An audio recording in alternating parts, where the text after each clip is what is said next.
Here we have it. This is the full blueprint to how I got from extremely skinny, under eating, always underweight, to actually being jacked, feeling good in my skin, being stronger than ever. And every time I put on a shirt, it's now tight around my chest and arms. Now, this is for you if you struggle to gain muscle and gain weight. If you're sort of like a hard gainer, if you want to call it that. If you've always been skinny throughout your entire life and you don't know what's causing it, well, I'm going to go over that. And no matter what you seem to eat or do, you just can't seem to gain muscle. You're always on that skinnier side. You may be like extremely tall, or you're just lanky, or you're just skinny in general. That's just your build. You're an ectomorph. Now it's a bit of a mindset thing too. Being this build, like, do you find yourself like you're a people pleaser? You like low in confidence and self esteem, and every time you go and buy clothes, they're always loose, especially around the arms and chest. Well, if these tick what you feel like or who you are, then this is going to help you, and this is exactly for you.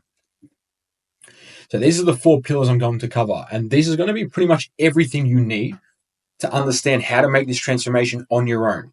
Now, I can't go and lift the weights for you. I can't go and do the bench press and the bicep curls for you, but everything in this video is basically going to get you up until that point where you need to do everything yourself, but this is the step-by-step guide.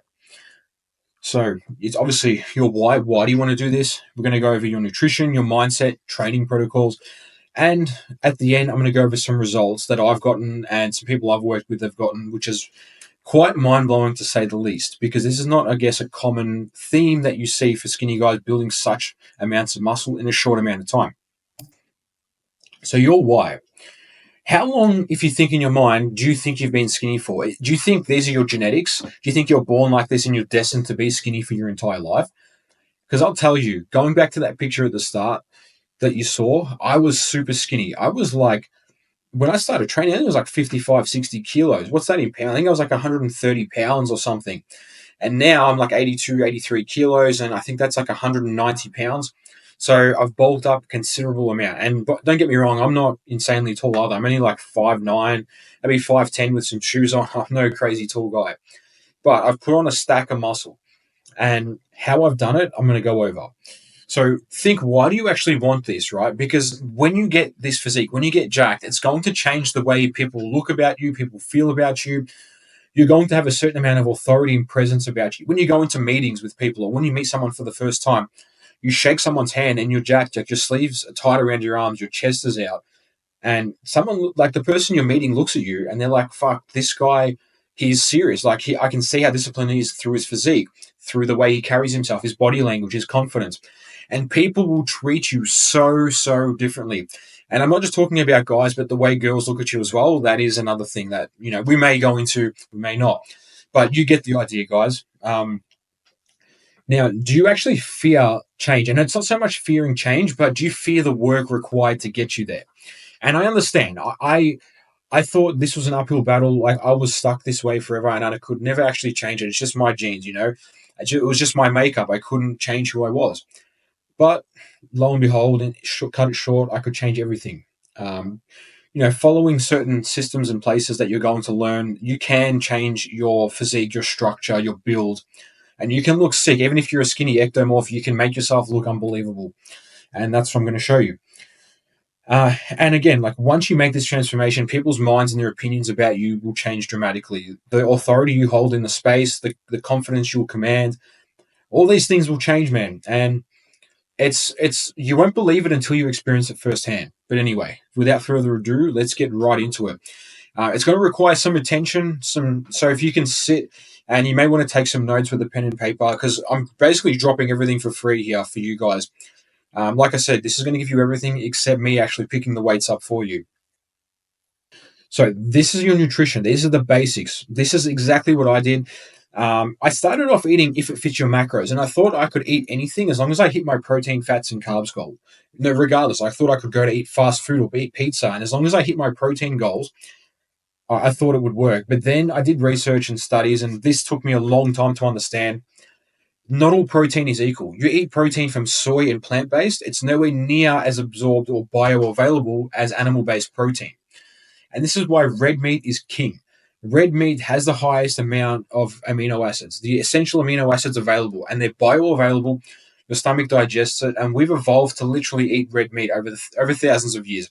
So why try to change our DNA, our genes, from eating red meat to plant-based protein? It doesn't work, guys. I grew the most when I started eating steak every single day. Red meat was literally the catalyst to growing muscle, right? The best sources of red meat, obviously, like beef, deer, elk, moose, kangaroo's extremely lean if you're from Australia. Um, Eggs are great. The cholesterol in eggs, I'll go into this a little bit more in depth, but basically why eggs are so powerful is because the vitamins, the minerals like the selenium, the cholesterol, that is the precursor for testosterone, guys. If you want high testosterone levels, and that is correlated to more muscle growth, more aggression, more strength in the gym, you need to be eating eggs. When I say eggs, like minimum, you should be starting 6 eggs a day. And people get scared. Oh, the doctor told me to drop my cholesterol down. Oh, man. Cholesterol makes testosterone. If you have low cholesterol, you're going to have low testosterone. You need fat. Think of our ancestors, evolution. We ate meat. We ate the fat on the meat. We didn't trim it to make it extra lean. We couldn't afford to lose those calories. Calories were a very scarce resource. So we would consume everything, and our bodies learned to work with all these resources we had available. We weren't like sitting in a cave trimming off the fat of the meat, throwing away the yolk of the egg, and just eating egg whites. We couldn't afford to throw away such powerful, such scarce resources and those calories. So we learned to break the fats down in that meat and eggs and convert it to cholesterol, and that cholesterol converts to testosterone. That's going to give you a massive edge, right? Whether it be in your muscle gain, your competitive edge, your mindset. That's a really, really beneficial thing to do. Eggs are a game changer. A few other great sources of wild caught fish, salmon. You have to be careful with salmon because a lot of it is farm raised, so they're fed pellets. You want wild caught fish in any case. If you can go out and catch your fish yourself, that's always the best solution. But not everyone has the time to go out fishing and catch their fish. If you use that as a pastime or a hobby, your fresh fish you catch will be the best. No shop bought fish will ever match that. Um, Turkey, chicken is lower on the list, but they're still great. Turkey is great before bed. It's tryptophan. I think it's tryptophan. Might correct me if I'm wrong, but yeah, turkey has I think it's tryptophan in it, which actually helps you get better sleep. That's why I'd have turkey at night. Same with kiwi fruit. Kiwi fruit's great for night. It helps you get a better sleep. I think around 2 kiwis a night was the sweet spot. That's where I felt the most benefits with my sleep. Um, Now you want minimum of 2 grams of protein per kilogram of body weight. So that's your bare minimum baseline. Just say if you're 70 kilos, you want minimum 140 grams of protein every single day. You cannot miss this. This is like you're building a house right now, and in the house, just say the house is 3 bedrooms, a bathroom, a kitchen, a laundry, and it's got a lounge room where you go and watch TV.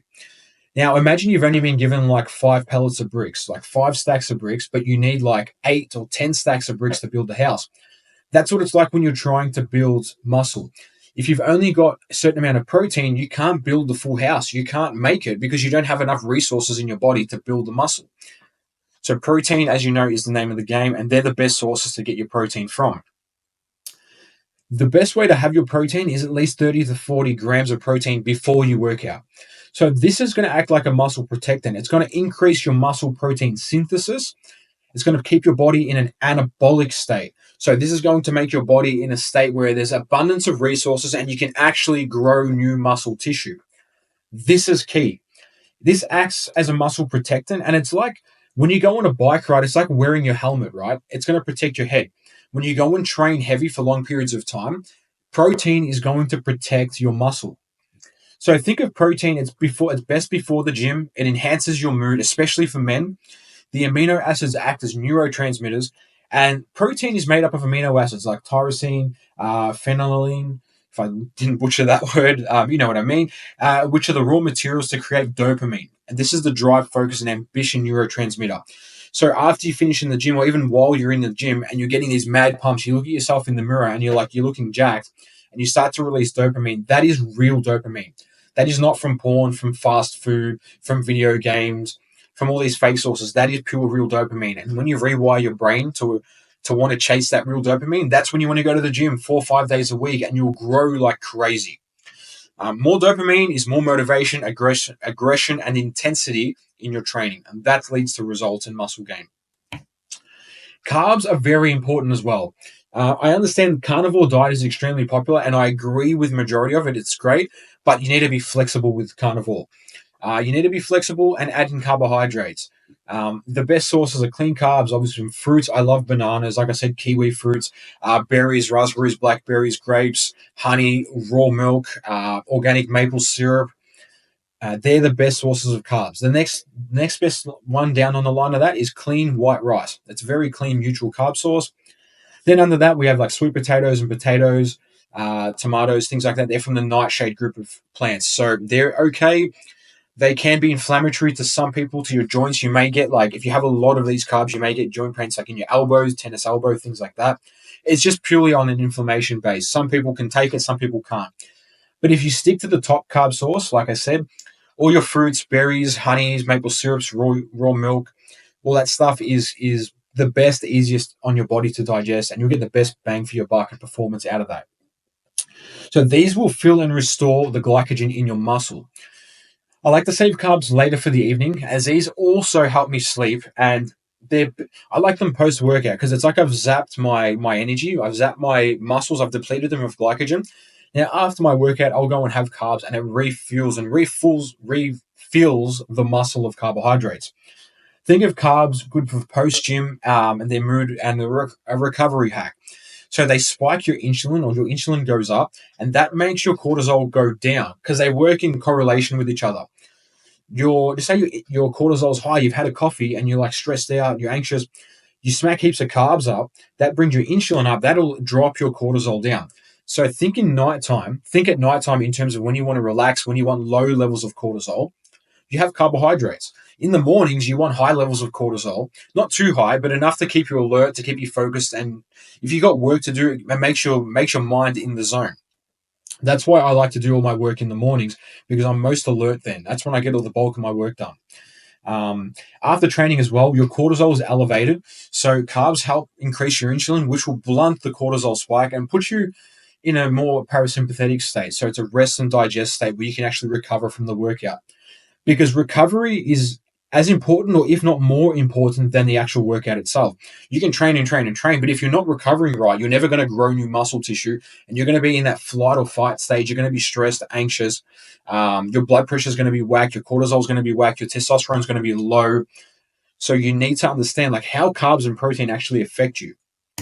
Now, best fat sources: fats from animal products such as red meat, eggs, raw milk, fish, grass-fed butter, ghee, and tallow. Now, the right amount of fats to have for optimal hormone levels for high testosterone is you want around a gram of fats per kilogram of body weight. So, again, you're 70 kilos or you're 150, 160 pounds. 70 kilos is 70 grams of fat. You're 55 pounds, that works out to be, that's still 70 grams of fat. So, 1 to 1, basically, that's optimal for hormones. And as we went over, to retouch on it, your body makes testosterone, DHEA, and other anabolic hormones directly from cholesterol. Yes, the mainstream media have demonized this, I know, but you need it as a man. Saturated fats, such as egg yolks, tallow, butter, and cholesterol-rich foods are foundational for male vitality, mental sharpness, and emotional resilience. When you have high testosterone, you can deal with insane amounts of stress without actually feeling it. It's like a buffer. When you get stressed, you feel anxious. When you have high test levels, it's like adds a massive buffer to how much workload you can actually do before you crash and burn and crumble. It is literally a massive competitive advantage. If you're competing against someone, just say in any stressful task, and they have low tests and you have high tests, you'll outperform them every day of the week. Low-fat diets literally shrink brain volume over time due to they dull your cognition. Even if you ever felt flat or blunted, like emotionally blunted during a low-fat diet, if you're trying to cut, well, that's probably why. Now, your overall calories. This is going to give you the basis of your nutrition here. You don't need a massive, massive surplus. Everyone goes on this bulking phase. It's bullshit. The rate of muscle you build, whether you bulk or eat at a slight surplus, it's going to be the same. You're not going to build double the amount of muscle because you go on a huge bulk. All that means you have to lose more fat when it's time to cut or show your abs. If when you get to that point, if you ever bulk up to that point where you're fat, it's just more work to see the muscle. You're in it for the long haul, right? You want to stack on proper mature muscle that lasts long term. This is for now, for the rest of your life. You don't want to have a phase where you look jacked for the next 6 months, and then you go back to being your old skinny self, or you get back to like being skinny fat. That's absolutely crap. This is going to build a foundation for you to remain jacked for the rest of your life. And it's the easiest way, and it's the most efficient way to do it. So to calculate your calories, your baseline of your calories, and eat around 200, maybe 200 to 300 tops calories over your surplus. So it's a very slight surplus. You don't want to be gaining like half a kilo a week. That's unsustainable. That's going to be fat and water weight. It's not going to be muscle weight. If everything was correct, the best circumstances, you could have, you could probably gain 5 to 6 kilos of muscle in a year in your first year of training if everything was completely optimized. So just say if you're 70, you could probably go to 75, 76 kilos in 1 year of training, and that would be pure muscle. Do you know how big 5 kilograms of muscle looks on your frame? It will look like you're on gear. It won't look natural. If you optimize everything like what I'm telling you and you gain the 5 to 6 kilos in 1 year, you're going to look fucking unreal, and you're going to probably get steroid accusations. But it's obviously natural. You know yourself. You've been following the steps, and this is what's gotten you there. So this is how you work out your base calories. You multiply your body weight in kilos by 30 to 33, depending on how active you are, what your metabolism's like. Like for me, I have a pretty fast metabolism, and I train pretty hard. I train 4 to 5 days a week. That's including weight training, cardio, and all that. So I multiply my base calories by 33. So I'm now 82, 83 kilos. I'll times that by 33, and that's how I get my base calories. And now I'll eat now, because I've done the bulk of my muscle gains already done. I'll only eat 1 to 200 calories in surplus. If anything, I might even eat maintenance now, because I've gone through the stage of building up all the mass, and now I'm just maintaining my muscle mass. I'm happy with how I look, and that's it. I'm not going to keep trying to grow and grow, because eventually after 5, 6. I've trained for 10 years now, but after you hit that 5, 6, 7 year mark, it's sort of diminishing returns. It's much easier to maintain the muscle you've got rather than to continue to try to grow new muscle all the time. Because when you hit that 3, 4, 5 year mark, the rate of muscle really starts to slow down. But it's so easy to maintain it once you get to that point. It requires like 2, 3 days a week in the gym if you want to maintain. Muscle takes time to build, but optimizing testosterone and protein intake, in particular protein, with the correct training can literally 2 to 3x the speed of this, right? Focus on using those calories to get stronger every week. That is your goal. Strength gains. I know we're not powerlifters, but strength is the best measurement of how much muscle fibers you're recruiting. Now, we're going to get into the mindset. We become what we think about. If you identify yourself with always being skinny, always being weak, scrawny, the kid at the back, you don't get no attention, you don't get girls, you have low self-esteem, low confidence, you're a people pleaser, these beliefs need to go. And this takes time, guys. It's not easy to get rid of these limiting beliefs. You may have been believing these thoughts for the last 10 to 15, 20 years or however long of your life. Now, to undo this work, it's going to take some time. But without overcomplicating it, this is the most important section to master. This is going to master your discipline, your consistency, how you view yourself and how the world sees you. And essentially, the internal, how you view yourself and what's going on inside will be a direct mirror reflection of what's going on externally, right? If you perceive yourself as strong, confident, jacked, that's going to become your reality. You're going to project that onto the world, and inherently your subconscious mind will bring you to the gym. It'll make you eat the right foods, and you'll just become this jacked guy if that's how you view yourself. If you view yourself as skinny and scrawny, well, that's the reality you're going to create about yourself. You can have all the knowledge in the world, but if you don't have the right mindset to be consistent and implement what you're actually learning, it literally means nothing. You might as well be watching Netflix right now. Switch this video off. To master your mind, it literally takes time and pain. You need to be in enough pain to actually make you want to change. If your life is cruisy right now, you're like, it's not so bad. Fuck, it's not too bad. I don't mind it. You're never going to change, man. I tell you right now, you're going to sit on the fence for your entire life, and you're never going to take enough action, massive action, to make you want to change. You're never going to be vulnerable enough to put your hand up and be like, fuck, I actually got to change. I got to make some changes here. I need some help or whatever it is to get you over the line. If you're comfortable, comfort is literally going to kill your success. As men, we literally start from zero, and we create our character as we grow, choosing where to stack our points. Like we're literally playing a video game, like an RPG game, like Skyrim, Grand Theft Auto, whatever. You're the character. You're the main character in your game. And you choose where to stack your points as you progress further on in life. You start to level up your charisma, your strength, your fitness, your finances, your relationships. And you choose where you want these points to go. understand that the time is going to pass by anyway. So using it on personal development is the best return on investment you can do. You're about to find out how to level up your mind. We must learn to enjoy to do hard things. Then our brains will literally rewire and connect doing hard things with dopamine release. And then we will start to crave doing hard things and ultimately get massive rewards from this. How do we enjoy doing hard things? By literally just doing them. How do you know if you have high testosterone? You enjoy putting effort into things. Effort feels good. Or I should say, testosterone makes effort feel good. So if you hate putting in effort, chances are you have low testosterone, and that's caused from your training habits, your diet habits, your sleep habits.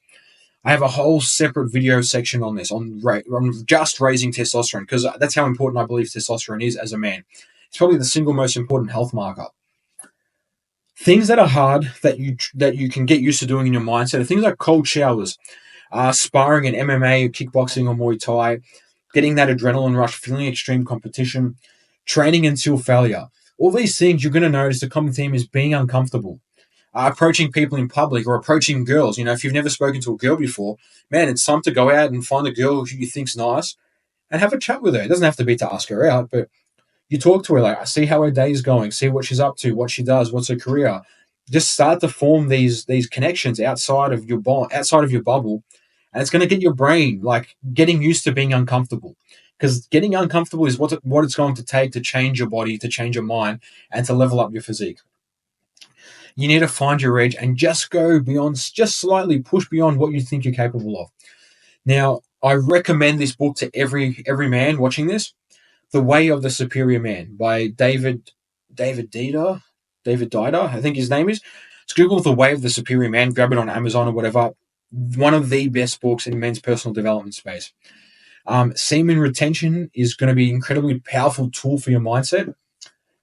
Competition, like healthy competition, is great. That's why I put in sparring, Muay Thai, MMA, things like that are great. Like even if healthy competition in sales, you say if you work a sales role and you're competing with like your other friend, or just say you and a friend are both competing for one girl, that healthy competition, as long as it doesn't get out of control, is great. That will drive you to have a stronger mindset.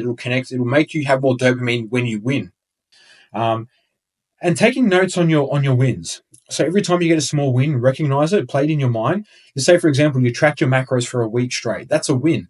That will signal to release dopamine because you're like, fuck yeah, I did it. If you want to be exceptional, you must be the exception, guys. You have access to every resource you need right here in this, what I'm showing you and what I'm going to continue to show you. The only thing that would stop you is your mindset, how consistent and accountable you are to yourself. The more wins you get, the more your brain links winning with dopamine and literally wants you to win. The more you want you to win more to get more dopamine because your brain craves dopamine. This is why it's so easy to get addicted to fast food, to sugar, to porn, to video games. They're instant triggers for release of dopamine. But when you trick your brain into doing hard work and that releases dopamine, this is like a literal infinite winning loop. Once you start, hold on to your seat because you're going to see results you've never seen in your entire life. Not just in the gym, but in every aspect of your life is going to completely change.